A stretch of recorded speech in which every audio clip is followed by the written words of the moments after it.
The Giro d'Italia's three-day visit to Northern Ireland continues here in the historic ecclesiastical city of Armagh. Stage 3 begins just down there in the Shambles Market. The riders then do a lap of the town founded by St Patrick before heading out into the country. Let's find out what's in store for both riders and spectators on the third day of Northern Ireland's Grande Portento. Stage 3 is 187 kilometres of racing, starting in Armagh and finishing in Dublin. From the ceremonial start in Armagh City, the riders will head through the heart of Armagh County and down past Newry and Forkhill on the way south.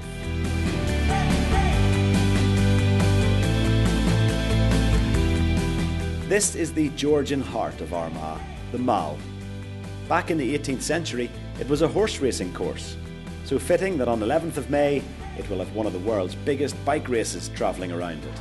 The Mall really will be the main focus of the race when it's in the city. The team buses will be based all around it, and there's plenty of entertainment planned for the spectators, including a big concert on the Saturday night right in there. The Giro will provide some spectacular colour when it arrives, and who better to capture it than one of Ireland's greatest living artists, who lives and works just off the Mall. I think it'll transform Armagh, no doubt about that. The cycling outfits are colourful, you know, the whole cavalcade of cars with the bikes on top of them. It'll be like a carnival. Armagh actually has two cathedrals dedicated to St Patrick, who founded his first church here. There's history around every corner, from the Georgian architecture to the beautiful public library, one of the oldest in Ireland.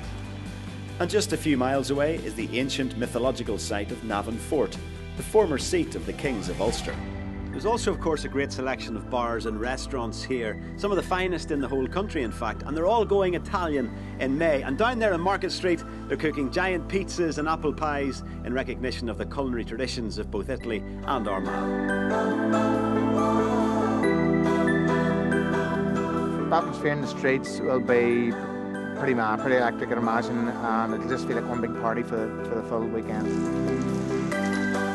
Armagh is known as the Orchard County, and May is the perfect time to experience the beauty of the countryside, because the apple blossom will be out on either side of many of the roads the Giro will travel along. Many of County Armagh's quiet villages will feature along the route, roads that local cyclist Stephen Gallagher, a member of the Giro's organising committee, knows well. Well, the roads around Armagh are fantastic for cycling. You've got going through the orchards, rolling terrain, flattish terrain, great for recreational cycling of all abilities. And then we're heading up here on the roads that the Giro's taking, and the climbs in around South Armagh at the back of Market Hill, and Newtown is very challenging hills. And some brilliant views along this road as well for the riders to enjoy.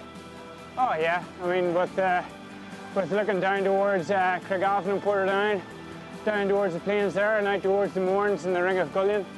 I mean, some of the views that you'll be able to see during the race is some of the best that they'll see for the full 3 days when they're here.